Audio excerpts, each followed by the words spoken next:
क्या आप जानते हैं रैम और रोम क्या होती हैं? दोनों का अंतर क्या होता है? आज हम इस वीडियो से समझने वाले हैं कि रैम क्या होती है और रोम क्या होती है। सबसे पहले हम जान लेंगे रैम के बारे में। रैम क्या होती है? पहली बात, रैम का पूरा नाम होता है रैंडम एक्सेस मेमोरी, जो कुछ इस प्रकार से दिखाई देती है। आपके सामने इसकी इमेज लगा दी गई है। ये एक अस्थायी मेमोरी होती है। कैसी मेमोरी होती है? अस्थायी, यानी परमानेंट नहीं होती है। अगला पॉइंट, इसकी full form random access memory होती है। बिल्कुल। इसकी स्पीड अधिक होती है और कंप्यूटर बंद होने पर इसका डेटा मिट जाता है। मतलब जैसे ही कंप्यूटर की लाइट कट हो जाती है, कंप्यूटर शट डाउन हो जाता है, बंद हो जाता है, तो इसके अंदर जो भी डेटा होता है वो ऑटोमेटिक ही मिट जाता है। अभी समझाएंगे इसके बारे में थोड़ा सा। कोई भी एप्लीकेशन सॉफ्टवेयर इसी मेमोरी में चलता है। मान लो कि तुमने कोई ऐप चलाया, जैसे कि फ़ोटोशॉप ओपन कर लिया, तो फ़ोटोशॉप जो डाउनलोड था वो तो ड्राइव के अंदर था, यानी कि जो तुम्हारे पास स्टोरेज थी उसके अंदर सेव था। लेकिन जैसे ही तुमने उसको ओपन करा, वो रैम के अंदर ओपन हो जाएगा। जब तक ओपन रहेगा तब तक वो रैम के अंदर रहेगा। जैसे ही तुम उसको कट कर दोगे वो रैम से बाहर हो जाएगा और तुम्हारा वो जो एप्लीकेशन था ड्राइव के अंदर वैसे के वैसे ही रखे रहेगा। कभी कभी देखा होगा आपने कि हम एक से अधिक एप्लीकेशन चलाते हैं तो हमारा फ़ोन या कंप्यूटर हैंग हो जाता है। इसलिए हो जाता है क्योंकि वो रैम के अंदर चलता होता है और रैम की उसमें कमी पड़ जाती है। मान लो कि जहाँ 2 एप्लीकेशन चलाने की क्षमता है, वहाँ तुम 4 चलाओगे तो कंप्यूटर वहाँ पर हैंग होना लग जाता है। ठीक,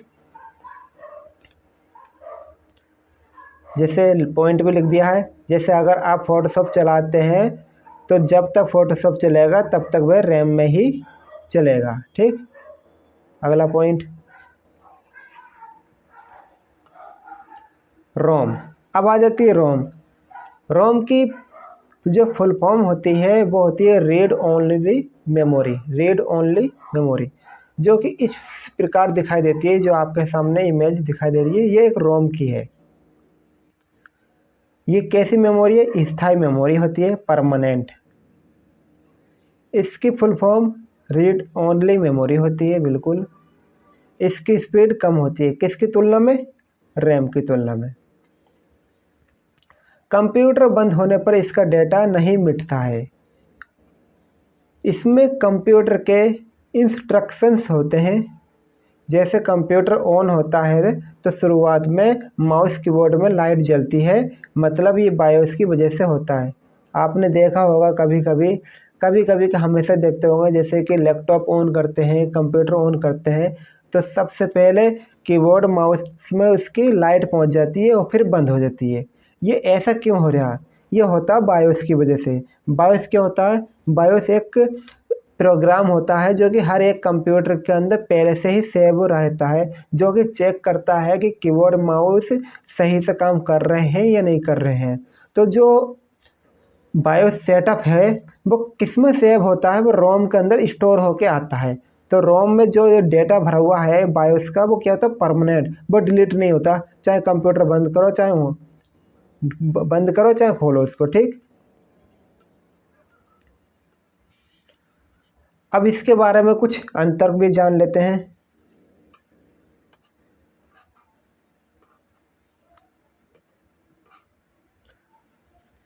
रैम ये अस्थायी टेम्परेरी मेमोरी होती है। रैम की बात कर रहे हैं। कंप्यूटर बंद होने पर डेटा इसका मिट जाता है। भाई बिल्कुल मिट जाएगा। फ़ोटोशॉप चला रहे हैं, किसके अंदर चल रहा है? रैम का। लाइट कट हो गई, फ़ोटोशॉप बंद हो जाएगा। उसके अंदर जो हम फ़ोटो एडिटिंग कर रहे थे या कुछ भी हम ग्राफिक का काम कर रहे थे वो मिट जाएगा, डिलीट हो जाएगा। क्यों हो जाएगा? क्योंकि वो रैम के अंदर था और रैम कैसी मेमोरी है? अस्थायी। ठीक, इसमें वर्तमान काम का डेटा रहता है। ये बहुत तेज़ होती है, तभी तो काम करती है। मान लो 4 GB रैम है, पूरे कंप्यूटर को चलाती है। इसमें डेटा बदला जा सकता है।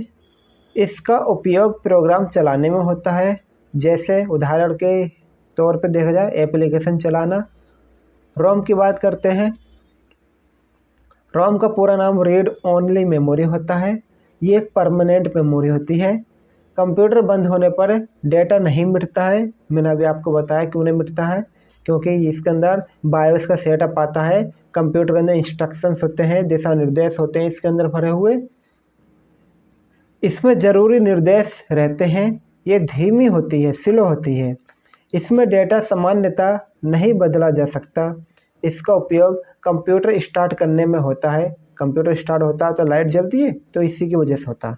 जैसे बूटिंग सिस्टम, कंप्यूटर जैसे स्टार्ट होता है, बूट होता है, तो इसका जो बूटिंग सेटअप भरा होता है वो रोम के अंदर ही भरा होता है। ठीक है, ये रही आपकी आज की वीडियो। बस हमने छोटा सा फ़र्क देखा है रैम और रोम के बारे में। अगर आपको इसकी डिटेल वीडियो चाहिए तो हम रैम और रोम का अलग अलग प्रकार के भी वीडियो लाएंगे। ठीक।